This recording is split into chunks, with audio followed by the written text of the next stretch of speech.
Le Nouvel Esprit Public, Philippe Meyer, bonjour.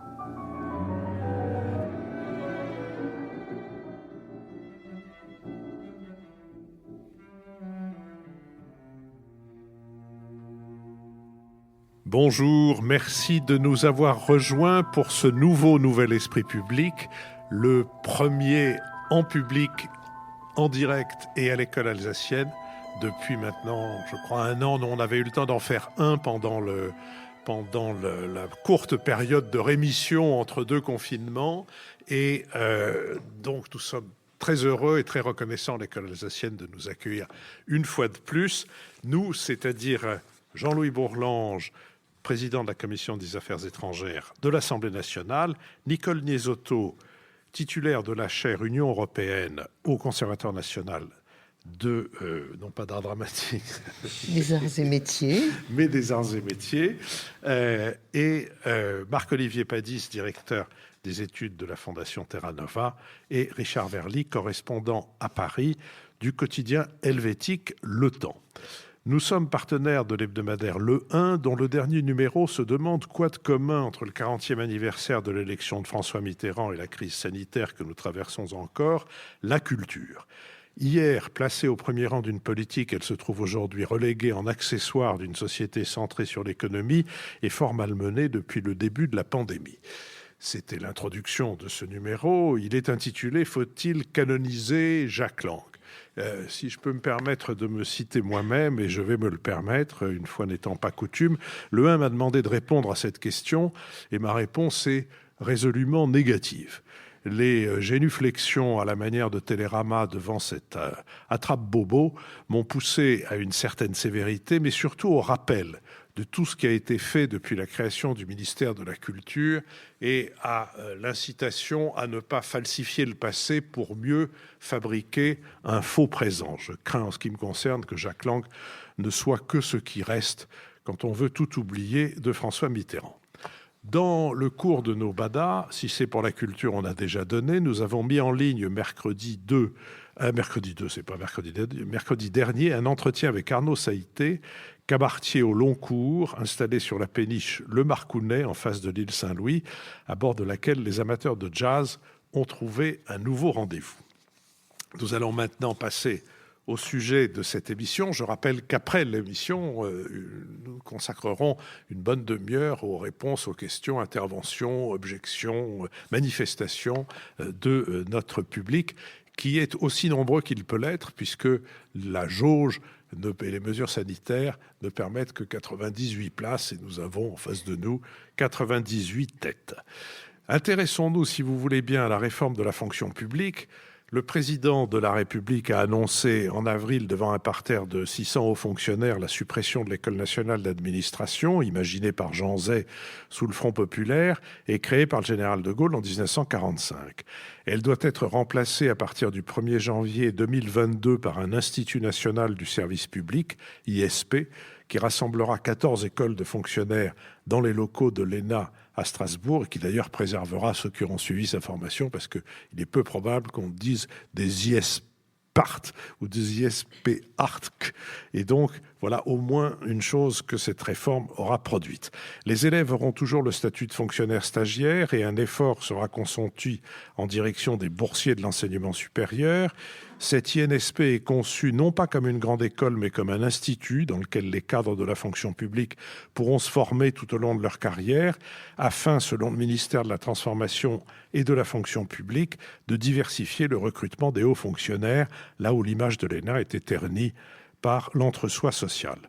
Le contenu de la formation sera davantage ouvert sur le monde académique et sur les enjeux internationaux. On y étudiera un tronc d'enseignement commun aux 14 écoles de service public, portant sur 5 thèmes, laïcité, numérique, écologie, inégalité, pauvreté et rapport au discours scientifique, pour créer une culture commune à toute la fonction publique d'État.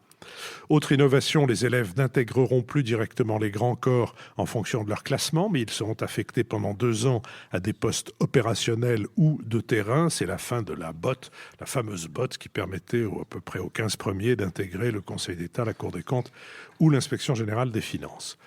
Autre volet de la réforme, suppression d'un certain nombre de grands corps, notamment les 3 inspections que sont l'inspection générale des finances, celle des affaires sociales et celle de l'administration, qui seront fondues dans un seul et unique corps, celui des administrateurs d'État.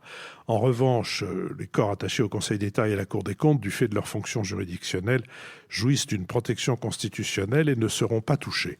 Concrètement, à leur sortie d'école, les élèves intégreront un corps régi par des statuts auxquels ils resteront attachés tout au long de leur carrière. Ils seront recrutés pour des emplois précis et à durée déterminée.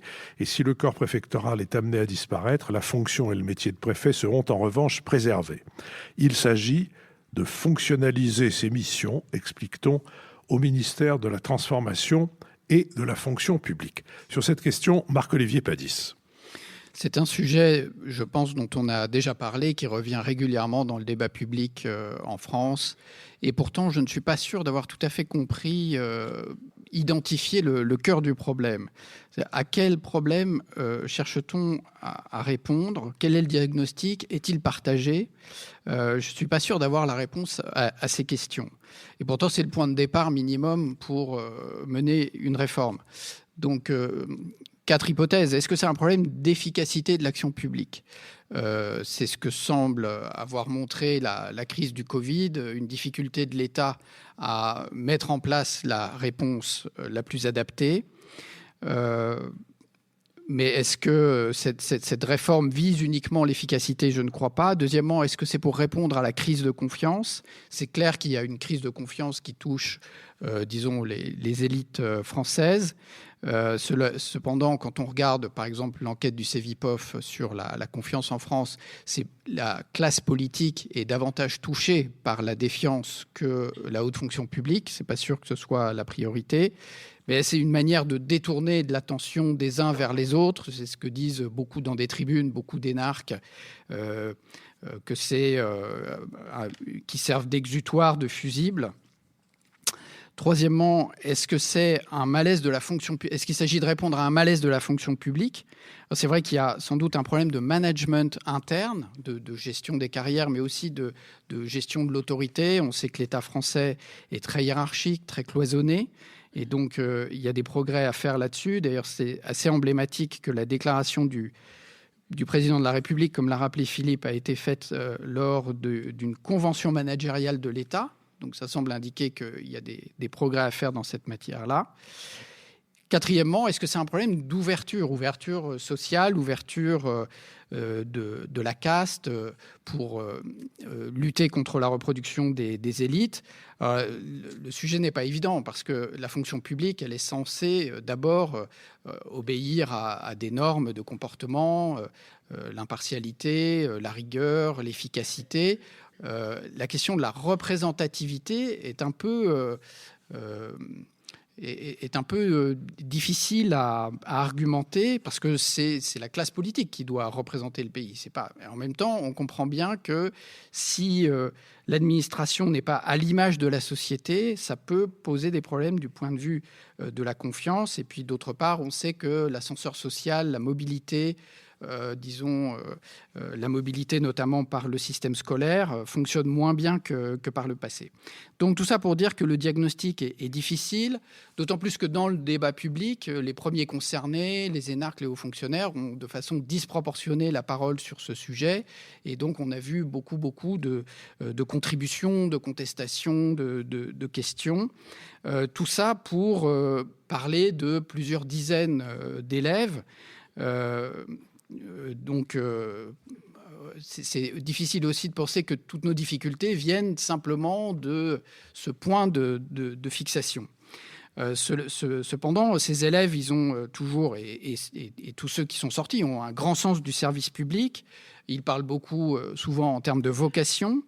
Leur travail est encadré par un code de la fonction publique qui est très précis, très exigeant. Et donc, il y a, je pense, une certaine injustice à les désigner en quelque sorte comme bouc émissaire dans cette occasion, d'autant plus que l'école s'est déjà beaucoup réformée. J'ai noté que, par exemple, il y a 30% de boursiers à l'ENA. C'est quelque chose que je ne savais pas, donc qui semble indiquer qu'on n'est quand même pas complètement non plus dans la reproduction sociale stricte. Alors, du point de vue de la réforme elle-même, c'est un sujet dont on avait déjà parlé ici, je crois. le fait de supprimer la BOT, ce qu'on appelle la BOT, le classement de sortie qui permet de rejoindre les 3 corps les plus prestigieux, c'est plutôt une bonne chose. Et puis, un système qui devrait ressembler à ce que les militaires font, c'est-à-dire l'école de guerre, c'est-à-dire d'envoyer les gens sur le terrain très vite. Et puis après, au bout de 5 ans de carrière, de leur permettre d'évoluer et d'atteindre des fonctions de commandement. Alors, beaucoup de personnes font remarquer, est-ce qu'on a suivi la bonne démarche? Est-ce qu'il ne faudrait pas d'abord se demander ce qu'on attend de la haute fonction publique de demain? Dans le fond, comment former ces élèves? À quoi serviront-ils? Alors, je crois que... et donc, ça revient à dire quelles sont les compétences dont l'État a besoin demain, c'est-à-dire quelles sont les missions que l'État devrait accomplir demain. Vaste sujet qui donne un peu le vertige, et je pense qu'on reste au seuil de cette question, parce que la conviction implicite en France, donc je ne rentrerai pas beaucoup plus avant dans cette interrogation, parce que la conviction implicite en France, c'est que l'État doit s'occuper de tout.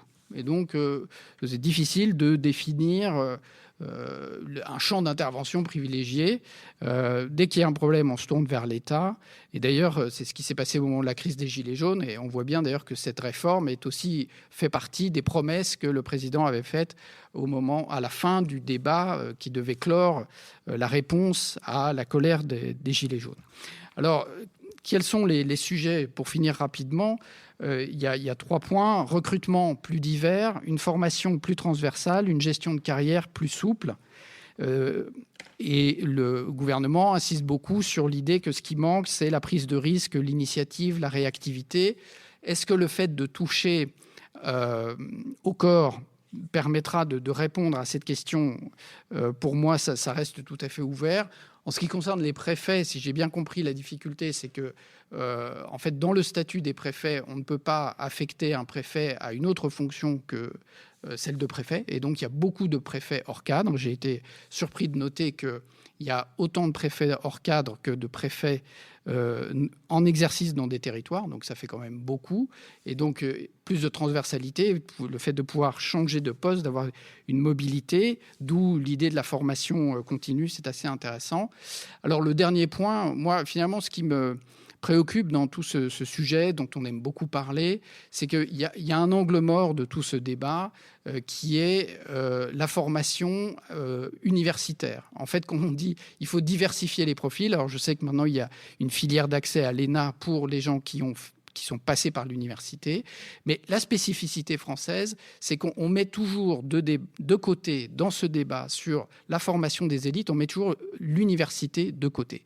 Or, dans tous les autres pays dont nous sommes partenaires, en Europe, etc., le modèle qui s'est imposé, c'est le modèle universitaire. Je discutais récemment avec un jeune polytechnicien qui est dans le corps des ponts, justement, qui a fait un stage à Bruxelles. Et il s'est rendu compte que tous les jeunes homologues de son âge qui étaient en stage avec lui, les Allemands, les Italiens, les Néerlandais, avaient une thèse. Et lui a fait des très bonnes études, mais il n'a pas de thèse. C'est-à-dire qu'il n'a pas eu l'occasion de travailler vraiment de manière approfondie un seul sujet. Et donc, il y a quand même 2,7 millions d'étudiants à l'université en France, et je pense qu'il faudrait leur consacrer au moins autant d'attention qu'aux 80 de l'ENA. 2 observations avant de passer la parole à Nicole. On parle toujours des énarques et du pouvoir excessif qu'on leur prête, mais on ne parle jamais des ingénieurs du corps des mines. Je ne tiens pas spécialement à manifester je ne sais quelle hostilité à l'égard des ingénieurs du corps des mines, mais quiconque connaît un peu ou s'intéresse un peu à la société française, c'est que leur pouvoir est considérable, qu'il est considérable dans l'État, qu'il est considérable dans l'industrie, qu'il est considérable dans les services, et qu'ils se comportent comme avec un grand sens tout à fait louable de la solidarité. Et puis on dit sortir dans la botte de l'ENA, c'est aller à l'inspection des finances, au Conseil d'État ou à la Cour des comptes. Ça n'est pas faux, mais on ne dit pas la véritable vérité, qui est de sortir dans la botte de l'ENA, c'est finir, continuer au nouvel esprit public, comme Jean-Louis Bourlange le montre. Nicole, question. Et d'autres, Lucille Schmitt, etc. Bien. Oui, alors moi, je suis partie de la même question que Marc-Olivier, c'était de savoir de quel problème la réforme de la suppression de l'ENA et des grands corps pourrait être la solution. Et en fait, le problème, c'est effectivement moins l'efficacité du service public que la fermeture du service public, l'endogamie, la panne, voire la destruction de l'ascenseur social. Moi, je suis l'exemple inverse. Je suis d'une époque où l'ascenseur social montait. Je ne vais pas me donner un exemple, mais je viens du tout petit bas. Et voilà. Et je suis aujourd'hui au Nouvel Esprit. À la droite, donc c'est quand même à la droite de Dieu. Mais donc, ça, c'est une vraie question. Et est-ce que donc la réforme de l'ENA y répond ? Je ne crois pas. La réforme de l'ENA, c'est la cerise sur un gâteau. Et Marc-Olivier en a parlé dans sa conclusion. Moi, je voulais insister là-dessus. Le problème de l'ascenseur social en France et de la non-reproduction des élites. Je rappelle qu'à l'ENA, il y a 70% des élèves qui viennent des classes supérieures, alors qu'ils ne sont que 15%, ces CSP ne sont que 15% de la société française. Le problème de la fermeture du clan des élites, c'est le déclassement de l'université française. En France, on a un système d'enseignement supérieur qui est complètement bipolaire, presque au sens maladif du terme, c'est-à-dire avec effectivement des classes prépa, donc dès le bac, des classes prépa qui sont les viviers des futures élites, et puis la masse qui va à l'université. Il y a 600 000 jeunes qui rentrent en première année tous les ans à l'université, contre 80 qui sortent de l'ENA. Et sur les 600 000 jeunes de l'université, il y en a 60% qui abandonnent en première année. Et donc, je crois que si on veut vraiment lutter contre l'endogamie, la fermeture de l'ascenseur social, c'est une vraie réforme de l'enseignement supérieur. Il faudrait qu'il y ait les meilleurs profs, les meilleurs élèves, les meilleurs programmes dans les universités. Malheureusement, c'est une réforme qui, pour l'instant, en tout cas, n'est pas à l'ordre du jour. Donc, à ce titre, je ne crois pas que l'ENA soit une solution tout à fait adéquate. Mais j'insiste là-dessus, il y a quand même une schizophrénie de l'enseignement français et la situation dans les universités aujourd'hui est catastrophique en termes de moyens, en termes de matériel, en termes de profs. Ils ont vraiment... la situation se dégrade énormément. Deuxième problème auquel la réforme pourrait être une réponse, c'est ce qu'on appelle la résistance de l'État profond. Alors, l'État profond, c'est un terme qui est utilisé surtout dans le vocabulaire complotiste, mais que le président Macron avait lui-même utilisé en 2019 lors du G20 à Biarritz et ensuite à la conférence des ambassadeurs en septembre 2019, et ça visait la résistance de la haute fonction publique à tout changement qui bouleversait les habitudes, en l'occurrence du Quai d'Orsay. Le président avait des idées sur la Russie, le Quai d'Orsay était contre, et donc il a parlé de la résistance de l'État profond. Et c'est vrai que le système des grands corps, le système du réseau de la haute fonction publique peut amener des préférences données à l'esprit de corps, à la politique traditionnelle du corps par rapport à l'innovation politique. On a vu Nicolas Hulot, quand il était ministre de l'Environnement, de l'économie, enfin, je ne sais plus comment ça s'appelait, se plaignait énormément des résistances que Bercy menait à toutes ces initiatives. On le voit parfois à Bruxelles dans les résistances de la Commission vis-à-vis de certaines initiatives des politiques. Et donc, sans aller au complotisme, c'est vrai qu'il y a parfois une culture des grands corps qui peut l'emporter sur le service de la République. Alors, donc ça, à la limite, c'est plutôt une bonne chose que de casser le corporatisme de la haute fonction publique. La vraie question est, ensuite, est-ce qu'on va remplacer l'esprit de corps, le corporatisme des grands corps, par l'arbitraire de la nomination? Parce que qui nommera ces futures élites après leurs 5 années de stage qui sont prévues par la réforme de l'ENA? Ça, c'est une question. Autrement dit, au bilan, moi, je suis plutôt neutre sur la suppression de l'ENA et plutôt même positive, à condition que la suite soit une vraie réforme de la fonction publique. Je voudrais ajouter un dernier point. Le dernier point, c'est sur la dénonciation des élites et le lien entre méritocratie et populisme.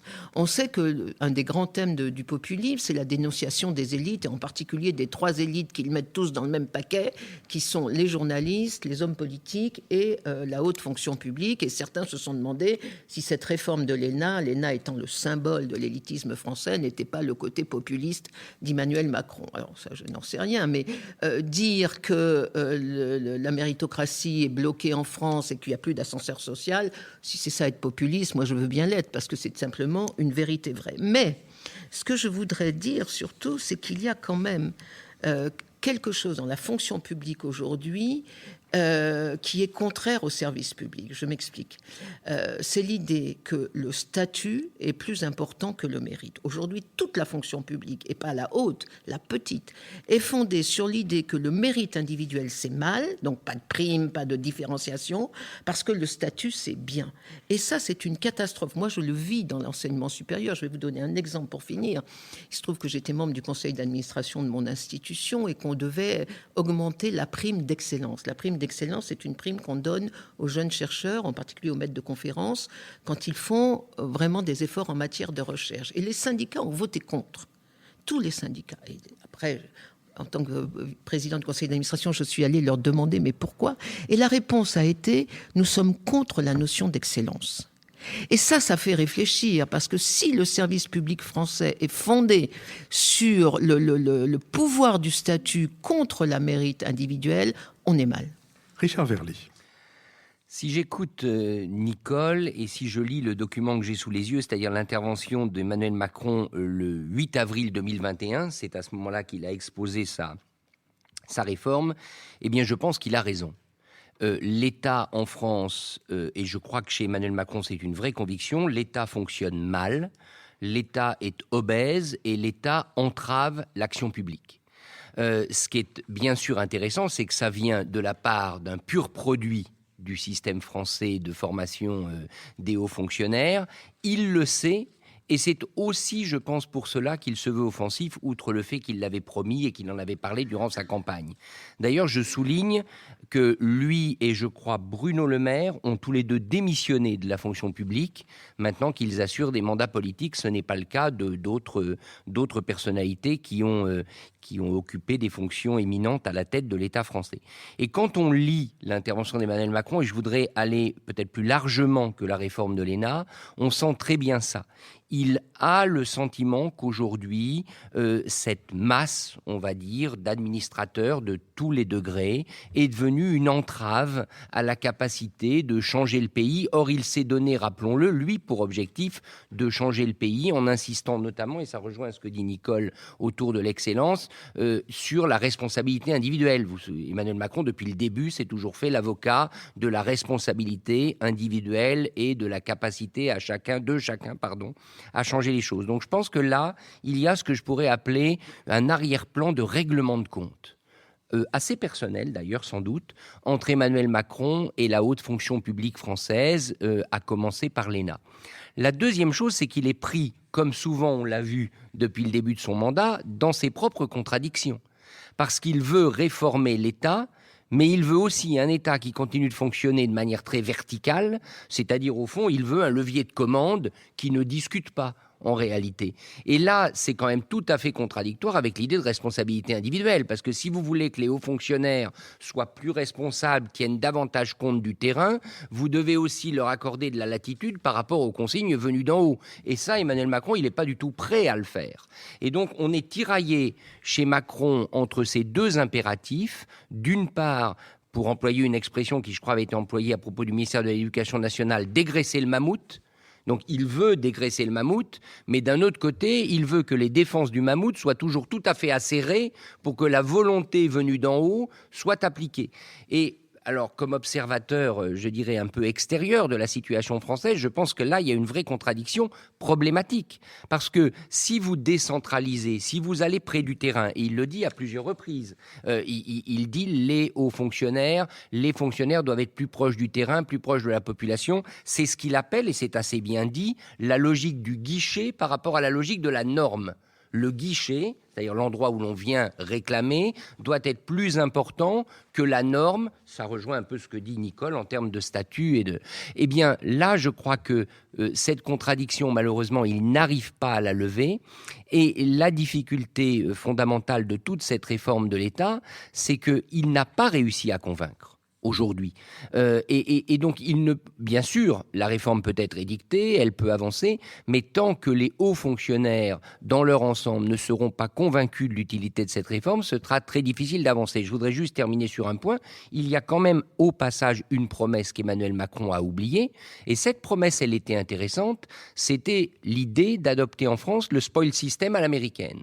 C'est-à-dire que le président élu devait, selon lui, avoir la capacité de nommer de nouveaux directeur d'administration centrale, afin justement de pouvoir appliquer cette politique. Eh bien, vous aurez remarqué qu'il veut réformer l'ensemble de la fonction publique, mais il n'a pas tenu cette promesse-là. Et pourquoi il n'a pas tenu cette promesse-là ? Parce qu'il a eu quantité de résistance et il s'est rendu compte que c'était impossible. Donc moi, je pense qu'il aurait peut-être mieux fait de tenir d'abord cette promesse, donc avec tous les remous que ça aurait suscité, de nommer des directeurs d'administration centrale capables de formuler et d'imposer la politique qu'il voulait, et ensuite de réfléchir à la réforme. Mais en gros, on ne peut pas imaginer que la réforme va remplacer l'impératif politique. L'impératif politique, c'est une chose, la réforme, c'en est une autre, et là, j'ai l'impression qu'on est un peu au milieu du gué. Jean-Louis Bourlanges. Oui, moi j'avais un tonton, mon oncle Robert, il était très gentil, il a fait très gentil ses dépenses, c'était un homme héroïque, il a fait la 2e DB, et à mon avis, mal orienté intellectuellement, il a fini en votant FN. Eh bien, il avait une maxime, mon oncle. C'est, moi mon gars, me disait-il, c'était un meneur d'homme, hein, moi mon gars, les problèmes, je les résous avant de me les poser. Alors, effectivement, ça explique peut-être cette dérive. Mais c'est exactement ce qu'ont dit nos amis ici. Nicole l'a dit, de quel problème cette réforme est-elle la solution ? Comment peut-on proposer des solutions à des problèmes qu'on n'a pas posés, qu'on n'a pas identifiés, qu'on n'a pas hiérarchisés, qu'on n'a pas relativisés ? Alors, quand on fait comme ça, on peut tomber juste. Hein ? À la roulade, parfois, on gagne. Hein ? On peut tomber juste, on peut faire des réformes qui sont heureuses, d'autant que les gens sont intelligents, et ils voient quand même empiriquement un certain nombre de défauts. Mais c'est vraiment extraordinairement frustrant. Moi, je voudrais j'ai ici un texte qui s'appelle Letter from the Reverend B. Jowett. C'est un haut fonctionnaire britannique qui a fait un report on the organization of the permanent civil service. Et c'est une espèce de réflexion extrêmement libre, très brillante, absolument politiquement incorrecte, dans lequel il pose le problème de savoir ce que doit être un vrai service public. Et il dit globalement, le problème de l'administration, c'est assez simple, c'est que c'est un machin qui est soustrait au marché, qui donc encourage l'inertie. Il ne faut surtout pas favoriser l'avancement à l'ancienneté. Il faut surtout remettre tous ces fonctionnaires en situation de concurrence les uns avec les autres, en situation de lutte. Et il explique qu'il faut notamment nommer des jeunes à des postes importants, parce que sinon, alors le mammouth, comme dirait le regretté Allègre, le mammouth est complètement fini. Et il dit, voilà, c'est ça, il faut développer partout une école de la stimulation, de l'énergie, de la jeunesse, parce qu'il faut avoir un service public de très grande qualité. Or, le service public concourt avec une course, il fait la course dans un sac par rapport à l'entreprise qui, elle, a toutes ces logiques de concurrence qui sont intégrées à elle-même. Et alors, si on part de ça, moi je constate que les énarques, ils ont 3 qualités qui sont autant de défauts d'ailleurs. Ce sont des lutteurs, ce sont des bosseurs et ce sont des vainqueurs. Alors, quand vous êtes lutteur, vous n'êtes pas très sympathique, notamment à ceux que vous battez. Quand vous êtes bosseur, vous êtes plutôt chiant. Et quand vous êtes vainqueur, ça encourage à l'arrogance. et a la réputation d'arrogance. Mais c'est vrai qu'il faut être vainqueur parce que la sélection est très difficile. Je tiens à vous dire, il y a des trous dans la raquette. Vous en avez un ici. Mais ce sont vraiment des gens qui sont d'abord sélectionnés là-dessus. Et ce qui est fait que c'est essentiel pour combattre l'état profond, les dérives de l'état profond, qui n'est pas du tout celui de la haute fonction publique. L'état profond, c'est l'inertie des corps profonds, l'inertie de l'éducation nationale, l'inertie des forces de police, l'inertie du service public social. C'est l'inertie de la justice, etc., et de l'éducation. Enfin, tout ça, ce sont des corps, pas du tout parce que les fonctionnaires sont mal intentionnés, mais parce que ce sont des choses énormes et régies par ce que vient de dire Nicole, c'est-à-dire par le statut. Donc, le problème, c'est un petit antidote, inadapté, on y reviendra peut-être tout à l'heure, inadapté, parce qu'on ne corrige pas comme ça par en haut avec quelques dizaines de personnes une espèce d'immense marée inerte de la fonction publique. Mais est-ce qu'il faut s'en prendre à ça? Est-ce qu'il faut stigmatiser les qualités et non pas essayer de les valoriser? Je voudrais dire qu'il y a, en revanche, quand vous regardez l'ENA, il y a des tas de choses qui ne vont pas. Premièrement, c'est le petit nombre. Quelques dizaines de fonctionnaires, c'est la réforme Charette qui avait réduit considérablement le nombre. Conduire des millions de fonctionnaires à partir de quelques dizaines de hauts fonctionnaires annuels, ça ne va pas la tête. Il faut évidemment, c'est pas supprimer l'ENA ou la réduire, ce qu'il fallait, c'est augmenter. On dit les Britanniques qui sortent d'Oxford, mais Oxford, ce sont des milliers de personnes qui sont formées chaque année par Oxford. Donc, et le petit nombre a un inconvénient énorme, c'est que dans le classement, puisqu'il y a un classement, ça fait partie pour avoir des vainqueurs, des lutteurs, etc., et récompenser les bosseurs. Quand vous avez un classement très étroit, ça veut dire que vous faites l'ENA parce que vous avez lu Pierre Loti et que vous voulez être consul général à Tokyo ou vous avez lu Graham Greene et vous voulez être consul honoraire dans une république. Et vous vous retrouvez au tribunal administratif de Périgueux. Parce que c'est tout, c'est l'arbitre. Alors que le classement. Les auditeurs de Périgueux ne doivent prendre aucun. Ne doivent pas prendre. Non, mais c'est il y a pire. Il y a Montauban. Remonte au nord. Bon, donc on est dans une situation de cet ordre qui est évidemment alors c'est idiot parce que le classement a pour but de permettre aux fonctionnaires, aux jeunes, de choisir sa vocation au lieu de se la voir imposer par sa hiérarchie, une hiérarchie qui prétendra toujours n'être jamais sensible à la politique, mais qui est sensible à trois choses, qui est sensible à la politique, quoi qu'on dise, qui est sensible à l'origine sociale.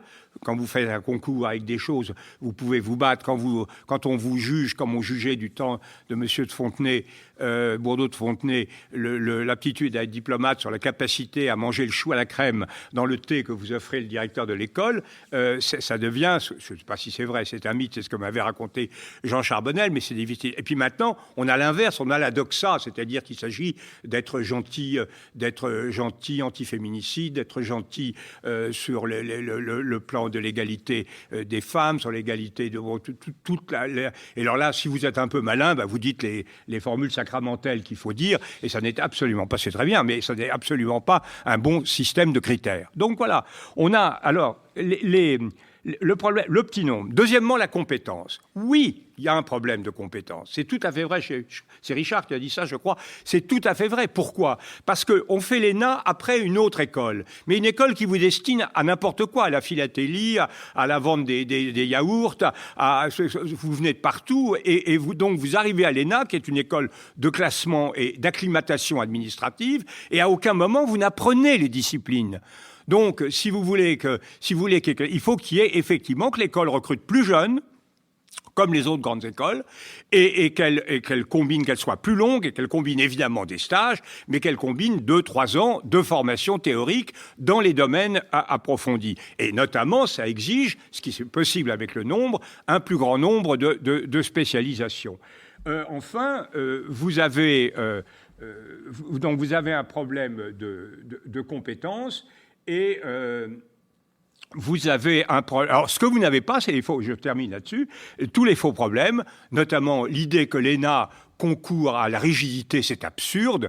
Les préfets, il y a des préfets hors cadre, bien sûr, mais l'ENA reconnaît, il y a des corps préfectorales, mais les gens bougent dans la haute administration. La mobilité est à l'heure du jour, c'est pas du tout le problème, et vous pouvez l'accroître sans rien changer au statut, aux dispositions actuelles. Et quant aux privilèges, je terminerai là-dessus, les privilèges, ça, c'est vraiment de la blague. Bien sûr, il y a l'origine sociale. Je n'ai pas dit, le troisième défaut, c'est l'origine sociale, et c'est totalement lié au recrutement tardif. Au fait que c'est une école qu'on fait à bac plus 3, plus 4. Si vous faites une école à bac plus 2, comme les grandes écoles, que vous êtes formé dans les lycées, que vous avez dans les préfectures et dans les sous-préfectures des agents de l'État qui vous expliquent dès la seconde ce à quoi donneront, quelles sont les carrières de la fonction publique, et qui vous mettent en rapport avec des tuteurs qui peuvent vous aider à vous former à ça, vous aurez une démocratisation. Donc il faut abaisser. C'était une idée. Elle n'est pas vraiment retenue. Mais quant au privilège, le privilège financier, c'est une vaste blague.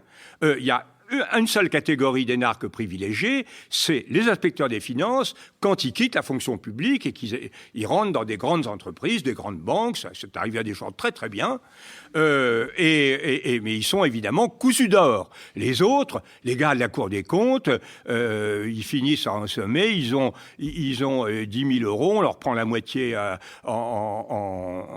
au titre d'impôt, enfin un peu moins de la moitié, ou un peu plus si vous comptez, et ça n'a absolument rien à voir avec les secteurs privés. Et quant aux privilèges politiques, c'est-à-dire que ça vous accédez à la politique, les énarques jouent un rôle actifs pour certains d'entre eux, notamment tout à fait au sommet, parce que ce sont des lutteurs, des bosseurs et des vainqueurs, mais en réalité, statistiquement, l'Assemblée nationale comporte extrêmement peu d'énarques. Le Sciences Po avait fait une étude, c'était 2%. À un moment, c'est pas du tout, on n'est pas du tout dans ces cadres-là. Donc, les faux problèmes ont été à l'ordre du jour, les vrais problèmes ont été globalement ignorés, et ce que je voudrais surtout, c'est que les vraies qualités ne soient pas sacrifiées. Richard Verly. Oui, 2 remarques à ce sujet. Je reviens à Emmanuel Macron. Je pense que là, on est dans le cas typique où il est lui-même pris au piège de son impératif de réforme. Il fallait qu'il termine son quinquennat par une réforme de l'ENA qu'il a quelque part transformée en volonté de réforme de l'État. Or, on peut vraiment se demander s'il n'aurait pas valu mieux d'abord d'avoir un audit. Il y a eu un rapport, certes, de Frédéric Thiriet, mais un audit plus large sur l'État en France, au-delà de ce symbole difficile et compliqué qu'est l'ENA. Par contre, moi, ce qui m'inquiète vraiment dans cette réforme, c'est que je ne vois nulle part disparaître le risque de cet esprit de caste qui est au fond ce que les Français reproche à la haute fonction publique et notamment à l'ENA. Il lui reproche d'être une école de gens qui ensuite privilégient l'entre-soi tant dans leur carrière que leurs décisions. Et je ne vois pas en quoi cette réforme va changer ça. Et si ça ne change pas, eh bien le lien entre la haute fonction publique et la population, à mon avis, ne sera pas modifié. Alors sur la fonction publique, Nicole, question. Non, Nicole Niesotto, ça devient... C'est effrayant. Je me suis renseigné, je dois vous dire, auprès d'un psychanalyste, parce que je passe mon temps... Sur mes conseils. C'est le retour à l'enfance. C'est le retour à l'enfance, Philippe. Il faut s'y faire, c'est notre âge. Nicole étant la personne que je connais depuis le plus longtemps dans cette assemblée. Et en fait, l'explication est moins grave que celle que je craignais. Elle est que quand on craint de commettre une erreur, on la commet. Et d'ailleurs, le psychanalyste ami que j'ai consulté m'a dit « Tu n'as qu'à lire Montaigne. Il y a un passage où il dit « Celui qui craint le ciel choir fait le ciel chu ». Nicole Niesotto. Je ne vais pas faire tomber mon ciel sur ta tête, mais il y a un moment peut-être où je m'énerverai, je ne sais pas, ça peut arriver, ça peut arriver. Oui, des petites choses d'abord sur... En toute honnêteté, quand on regarde cette réforme, il y a un petit élément quand même de positif qui essaye de répondre à la fois à la question du nombre que posait Jean-Louis à la sortie du bac, au bac plus 2, il y a quand même, en février, le président avait annoncé la création de, comment il appelait ça, de prépa des talents, c'est-à-dire le choix de 73 écoles classes prépa dans l'ensemble de la République, 2 par région, ça fait en tout 1700 élèves, qui seraient donc à partir de l'année prochaine, à partir de janvier 2022, qui serait le réservoir à Bac+2 de ces talents qui passeraient le concours de l'ISP, l'Institut du service public. Donc peut-être qu'il y a là une volonté d'ouvrir la base des futurs élèves de l'ISP. Mais enfin, 1700, ça reste quand même ridicule par rapport à 600 000. Juste un point, une question en revanche qui me paraît... La question, c'est quelle va être la culture commune de ce nouveau service public que l'on va créer. Parce qu'il y a le choix entre 2 modèles. Il y a un premier modèle qui est un modèle managérial. Et pour reprendre la lettre que citait Jean-Louis Bourlange, mais c'est aussi le modèle du président de la République, c'est-à-dire gérer l'État en gros comme une entreprise. Et je rappelle qu'il avait lui-même dit, avant d'être élu, je cite, dans Les Échos, je recruterai en toute transparence au moins un quart des directeurs d'administration dans le privé, et cela, je cite, sur la base d'appels à candidature ouverts visant à identifier les meilleures compétences techniques et managériales. Donc ça, c'est un modèle de l'État manager qui est possible. Le deuxième modèle, c'est le modèle traditionnel que celui qu'avait voulu sans doute le général de Gaulle en créant l'ENA en 1945, qui est un modèle, disons, politique, un modèle fondé sur la défense des intérêts et de la place de la France dans le monde. Alors, je ne sais pas sur quoi cela va déboucher, mais quand on lit le programme de Madame de Montchalin, quand elle explique quels seront les 5 volets du programme, du tronc commun, du futur institut, du tronc commun entre les 13 élèves, on trouve quand même beaucoup plus de managérial que de politique, et moi, je trouve ça inquiétant. Marc-Olivier Padis. Alors, moi, je ne partage pas cette inquiétude. En fait, c'est assez de bon ton de dénoncer la privatisation des services publics, l'importation des méthodes de l'entreprise privée dans l'État. Dans le fond, le modèle opposé, le modèle vocationnel, celui qui domine finalement l'administration française et qui répond à la citation qu'a donnée Jean-Louis, c'est-à-dire l'idée qu'il faut mettre les gens en concurrence, etc. Donc, le modèle le modèle de vocation, c'est un modèle clérical fondamentalement. Jean-Louis a parlé de formule sacramentelle. C'est un compliment dans ta bouche, j'imagine. Ambigu, c'est un compliment ambigu parce que justement une cléricature, ça ne se réforme pas. Ça tient une espèce de pouvoir inné d'en haut et surtout une cléricature dont les méthodes d'avancement, et tu l'as dit tout à l'heure Nicole, c'est la grille, c'est la grille, c'est le statut, etc. Et d'avoir quelque chose, il y a quand même un malaise des fonctionnaires, pas de la haute fonction publique, mais les fonctionnaires de catégorie B et C, il y a un malaise sur ce manque de relations humaines, si vous n'aimez pas le mot managérial, ce qu'on peut comprendre, mais quand même, dans les entreprises privées, tout n'est pas mal géré, et en particulier les ressources humaines sont souvent beaucoup mieux gérées que dans l'État, où les gens souffrent beaucoup parfois de situations très autoritaires, où il n'y a aucune marge de manœuvre, aucune marge d'initiative. Deuxième remarque, c'est par rapport à ce que disait Richard sur la contradiction d'Emmanuel Macron. Dans le fond, l'amorce de réforme qu'il avait faite au début de son quinquennat, mais ça, personne ne pouvait le voir et c'était une espèce de pari un peu compliqué, c'était le fait d'avoir peu de gens dans les cabinets ministériels. Vous savez qu'il avait fixé une barre très très basse à une dizaine de membres, alors qu'il y a des cabinets qui pouvaient aller jusqu'à 30, 40, et pas seulement à Matignon.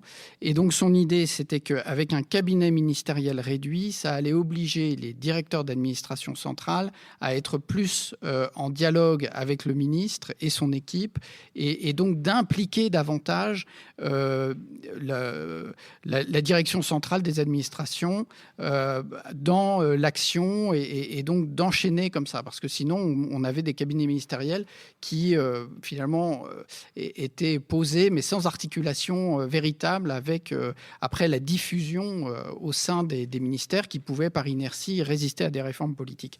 Alors quel est le bilan de cette réforme ? Il est très certainement difficile à faire. À mon avis, ça n'a pas tellement marché, mais en fait donc du coup c'est pas le spoil system. C'était pour répondre sur cette question du spoil system. C'était au lieu d'avoir un spoil system, des cabinets très réduits, ce qui était un peu paradoxal comme réforme, pour créer une articulation plus forte avec les directions des administrations centrales. À toutes fins utiles, je rappelle à tout le monde que nous avons aujourd'hui la chance d'avoir une demi-heure supplémentaire de débat. Par conséquent, il n'est pas nécessaire que vous jetiez tout de suite en pâture à notre auditoire tout ce que vous avez à dire sur cet important sujet. Jean-Louis Bourlange. Oui, c'est vrai qu'il y a tellement d'entrées dans ce sujet. Sur la question de la formation et les formations nécessaires à l'accomplissement des missions de service public, je crois qu'il faut bien voir qu'il y a trois choses. D'une part, il faut des formations compétentes, des formations théoriques. Il faut avoir de bons juristes, de bons économistes, de bons spécialistes des questions internationales, de bons spécialistes des systèmes sociaux, des systèmes de... ce sont des formations théoriques qui sont actuellement sacrifiées à l'ENA. On ne les fait pas, on les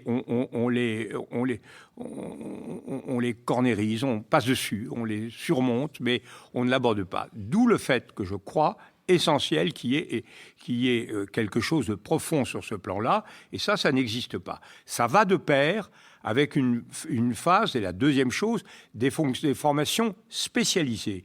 Nous avons affaire à des spécialistes. N'importe qui n'est pas diplomate, n'importe qui n'est pas juge, n'importe qui n'est pas juriste. D'où mon idée, qui était de faire une école beaucoup plus nombreuse, et un peu comme l'école normale supérieure, une fois qu'on y est, on choisit entre 4 grands secteurs, et c'est à l'intérieur économique, social, international, juridique, administratif, enfin on peut discuter, et c'est à l'intérieur de ces grandes spécialisations que s'organise la formation et que s'organise le classement, de manière à éviter l'inconvénient que je disais tout à l'heure de l'amoureux des relations internationales qui se retrouve, d'accord, à Béthune. Donc on a ça. Et les formations spécialisées, elles ne sont pas faites. Troisièmement, les formations, et alors là, de ce point de vue-là, ce qui est proposé sur la liquidation du corps préfectoral et probablement du corps diplomatique, je ne suis pas du tout d'accord avec Richard sur l'entre-soi. Je crois que l'entre-soi n'existe pas au sein de l'ENA. Les énarques, c'est des fonctionnaires ordinaires. L'énarchie n'existe pas dans l'esprit des énarques. Il suffit de parler à un inspecteur des finances, dire c'est pas étonnant que ce soit un inspecteur des finances qui supprime l'ENA. Quand on lui dit qu'il appartient à l'ENA, c'est comme si... il a honte. Je me rappelle Philippe Villain dire qu'est-ce que c'est que l'ENA. Enfin, c'est rien du tout. Le seul corps qu'ils reconnaissent, c'est celui qu'a mentionné Philippe Meyer, c'est-à-dire le corps des mines, des ingénieurs des mines. Ça, c'est l'élite. Ce sont des gens qui ont des projections dans l'entreprise privée, qui ont des carrières tout à fait particulières. Là, il y a un problème très spécifique. Mais les autres, les fonctionnaires, les conseillers à la Cour des comptes, ce sont des fonctionnaires comme les autres. Donc on a le troisième défaut, la formation gestionnaire. Et je crois que managériale, etc. Et ce qui a été dit est très important. On a une culture trop abstraite, pas assez managériale. Je suis une caricature de ça. Donc, je pense qu'il faut redresser cela. Ce qui fait que, selon moi, il aurait fallu faire une réforme de l'ENA qui est celle qu'on ne fait pas. Et en revanche, bien voir que dans le développement des formations tout au long de la vie, il y a trois moments très importants de recrutement des fonctionnaires. Le moment initial, pour avoir des jeunes, des bosseurs, des vainqueurs, etc., et leur donner la formation qu'il faut.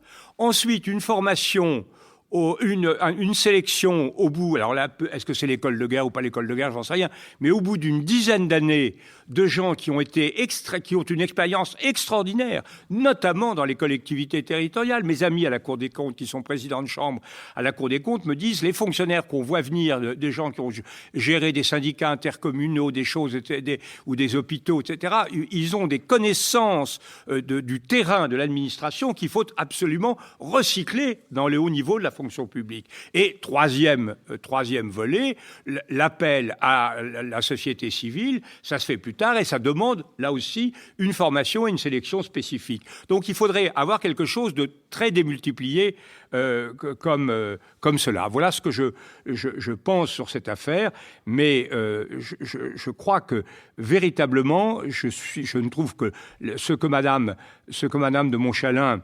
D'abord, Madame de Montchalin, elle vient d'HEC. Regardez la frais de scolarité HEC, regardez l'ouverture sociale. J'ai rien contre HEC, mais c'est pas de là qu'on donne des leçons en matière d'égalité des chances. Hein, enfin, il faut pas exagérer. Mais le fond du problème, c'est que cette réforme de mobilité, c'est une réforme qui repose sur une des mauvaises tendances dans tous les domaines de la Macronie, une tendance que je combats depuis le premier jour, qui est la tendance selon laquelle la société doit être quelque chose de parfaitement liquide, individuel, qu'il faut avoir 65 millions de Français, et comme on disait sous le Second Empire, 65 millions de sujets, sans compter les sujets de mécontentement. De gens qui sont totalement indépendants. C'est le rêve défini par Émolien. Et là, je crois que la France n'a pas du tout besoin de ça. Elle a besoin de corps intermédiaires. Elle a besoin de références moyennes. Elle a besoin de partis politiques. Elle a besoin d'un corps diplomatique ouvert, bien sûr. Elle a besoin d'un corps préfectoral qui est humilié par les réformes et qui n'a pas démérité. Donc il faudrait au contraire reconstituer partout, mais en décloisonnant, en ouvrant, en mobilisant, dans tous les sens du terme, les corps, et surtout pas attendre que la société française soit une sorte de société perse à l'époque de Darius, avec un empereur, un roi des rois au sommet et 65 millions de sujets à côté. Ça, c'est un modèle qui est très dangereux. C'est la carène liquide que les marins connaissent. Quand la cargaison se met d'un côté, le bateau sombre. La suite dans la deuxième partie de cette rencontre en direct à l'école alsacienne. L'heure a sonné de notre dernière séquence, la séquence des brèves, que je l'ouvrirai en annonçant quelque chose qui est sans doute complémentaire du sujet que nous sommes en train de traiter depuis 1 heure, qui est le lancement par Gaspard Koenig d'un site, d'une sorte de collecte de complications de la vie. Ça s'appelle Vie plus simple. .fr, et ça part d'une constatation faite par le président Pompidou quand il n'était pas président mais conseiller d'État, et qui disait: de perfectionnement en perfectionnement, notre droit public, dont la vertu première était la simplicité et la souplesse, s'est progressivement compliqué au point de dérouter parfois les plus perspicaces. Dans le réseau complexe des règles et des principes, l'administrateur risque de se trouver peu à peu paralysé. Quant aux citoyens que le droit doit protéger et aider, c'est avec quelques raisons bien souvent qu'il affirme ne plus pouvoir le comprendre ni l'appliquer. Et après cette citation du conseiller d'État Pompidou, Gaspard Koenig rappelle que 36% des personnes éligibles au RSA y renoncent faute de pouvoir remplir les formulaires, qu'il faut 9 heures par semaine pour un agriculteur pour remplir les tâches administratives, que le Code de l'urbanisme a battu un record en ayant aujourd'hui 3540 pages et qu'il faut 76 jours pour lire l'ensemble des conditions d'utilisation que nous acceptons sur Internet. La collecte, donc, Gaspard Koenig a débuté sur ce site Vie plus simple sans séparation.fr, consiste à demander à chacun d'entre nous d'identifier un des problèmes de ces complications inutiles qui lui pourrissent la vie sans faire avancer en quoi que ce soit les choses. Nicole Niesotto. Excellent. Je vais regarder. J'ai beaucoup de complications, mais là, ce que je voudrais vous conseiller, c'est tout simplement de la littérature. Moi, je ne suis pas encore totalement déconfinée, donc je n'ai rien vu, je n'ai écouté aucun spectacle, aucun concert, mais je relis Somerset Maugham. Que je prononce mal à la française, je sais, mais... Et donc, je vous conseille un recueil de nouvelles qui s'appelle « Amour singulière », paru en 10-18, et qui est une série de nouvelles assez longues sur des individus britanniques, bien sûr, des femmes souvent, qui se prennent de passion pour des choses étonnantes. Donc, par exemple, un jeune lord qui préfère son piano à tous ses titres et son héritage, une dame d'un certain âge très amoureuse de son mari depuis 50 ans qui tout d'un coup se prend de passion pour un jeune venu des colonies, et surtout un bigame qui est amoureux du chiffre 12 et donc qui n'a de cesse d'arriver à la 12e femme, et malheureusement il lui arrive quelque chose à la 11e femme. Donc, alors c'est à la fois très, très drôle, c'est une écriture absolument superbe, mais c'est surtout une description de la société à la fin du 19e, début du 20e, où on s'aperçoit que la condition des femmes n'était pas aussi stricte et aussi négative que moi, en tout cas, je pouvais le penser. Et c'est vraiment un grand plaisir. Je pense que vous avez raison de prononcer Moga, mais pas Mom ou Mom, parce que la plupart des Français ne savent pas, ils veulent faire croire qu'ils parlent anglais, ils le prononcent de côté. Mais par contre, vous avez tort sur la bigamie. Bigamie, c'est 2. Ah oui, mais celui-là, il est 11. Polygamie. Non, celui-là, il se dit bigame. Richard Verly. Alors moi, je me suis plongé cette semaine dans la biographie que vient d'écrire Franz-Olivier Gisbert de Bernard Tapie. Alors malheureusement, au moment où je vous parle, j'ai oublié l'éditeur, mais notre compendium permettra de le retrouver. C'est une biographie où Franz-Olivier Gisbert se raconte largement lui-même, en long, en large, dans tous les sens. Donc c'est franchement pas la partie la plus intéressante. Mais par contre, c'est une biographie passionnée pour Bernard Tapie. C'est une biographie qui lui a été commandée par Bernard Tapie. Mais ce que dit la vie de Tapie d'une certaine France et ce que dit au fond la manière dont Bernard Tapie s'est toujours heurté, et on en revient un peu à la réforme de la fonction publique, à une France qui, selon lui, selon Bernard Tapie, l'a refusé et a refusé sa manière d'être. Je trouve que c'est assez touchant. Évidemment, c'est quelqu'un qui est au couchant de sa vie, donc on est obligé, je dirais, d'une certaine manière de l'écouter. Mais en tout cas, c'est flamboyant, le style est flamboyant, la vie de ce personnage l'a été aussi, et on oublie maintenant à quel point dans les années 80, pour des raisons politiques pas toujours avouables, Bernard Tapie fut au centre du jeu politique français. Bref, tout ça nous donne un résumé de ce qui, parfois, ne va pas très bien en France lorsque des personnalités particulièrement exubérantes sont au centre de l'attention publique ou sont mises au centre de l'attention publique. Bon, l'état de santé de Bernard Tapie, que tout le monde connaît, empêche de charger sa barque. Je voudrais quand même juste conseiller de lire aussi la biographie Elle est en poche que lui avait consacrée Christophe Boucher dans les années où Bernard Tapie était flamboyant et où le travail qu'avait fait Christophe Boucher était un travail difficile et même dangereux. Je rappellerai aussi que Bernard Tapie et Christiane Taubira ont eu cette magnifique, ce magnifique rapport avec François Mitterrand qui leur a permis d'éliminer Michel Rocard. Marc-Olivier Padis. C'est un héritage que je préférerais ne pas avoir pour moi-même. J'ai lu cette semaine la suite des mémoires de Daniel Cordier, donc alias Caracalla 1943-1946, La victoire en pleurant, que Daniel Cordier est décédé malheureusement en novembre 2020, mais on a la chance d'avoir quand même la suite de ses mémoires qui commence juste après l'arrestation de Jean Moulin, dont il était le secrétaire, très très jeune. Et donc c'est le récit de la résistance par quelqu'un qui était au centre d'énormément d'informations. Et il y a des passages tout à fait extraordinaires parce que Daniel Cordier est un personnage très attachant. Et notamment quand il doit retourner à Londres, il passe par l'Espagne et il est quelques jours à Madrid. Et là, il décide d'aller au Prado où Jean Moulin avait promis de l'emmener après la guerre. Et il a un choc, il découvre tout d'un coup la peinture extraordinaire qu'il ne connaissait pas. Et c'est ça qui va déterminer sa vocation après la guerre, puisque Daniel Cordier va devenir un des plus grands galeristes français, et notamment sur l'art contemporain de son époque, dont il a fait d'ailleurs un très grand don au Centre Pompidou. Voilà, une très belle lecture. Donc c'est chez Gallimard, bien sûr, Daniel Cordier, La victoire en pleurant. Jean-Louis Bourlange. Oui, d'abord, la citation de Somerset Maugham de Nicole fait que je ne résiste pas à vous rappeler la définition du roman que faisait Somerset Maugham. Somerset Maugham disait « Un bon roman, ça doit comporter de l'aristocratie, du sexe, du mystère et de la religion. Il disait la phrase romanesque type, c'est « Ciel, dit la comtesse, je suis enceinte, mais de qui ?» Et alors moi, je voudrais, justement, dans l'imaginaire, je voudrais consacrer ma brève pour vous recommander un livre de Bart van Loo, qui est un Néerlandais marié à une Française. Il dit de sa femme, la France a mis sur mon chemin il y a 10 ans une Française. À côté, la Légion d'honneur ne fait pas le poids, etc. Et c'est un livre sur les téméraires.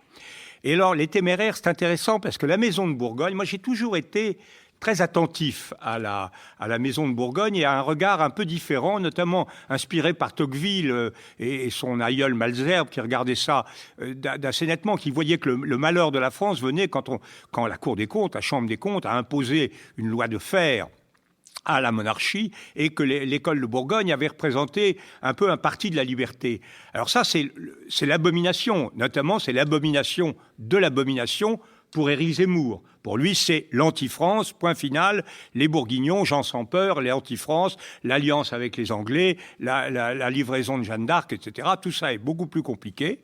Je me rappelle que Chonu expliquait qu'au bout du compte, la querelle entre François Ier et Charles Quint, ça n'était jamais que la poursuite du crime de la rue Barbette, où un Bourguignon avait fait assassiner Jean sans peur avait fait assassiner le duc d'Orléans. Il voyait ça comme une dissidence à l'intérieur de la famille royale.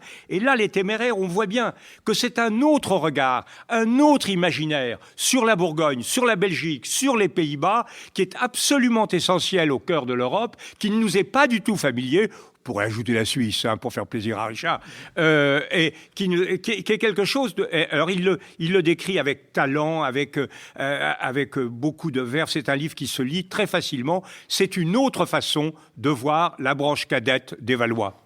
Je vous rappelle que vous pouvez trouver toutes ces références sur notre site, que aussi le compendium qui est publié 2 jours après la mise en ligne de notre conversation du dimanche.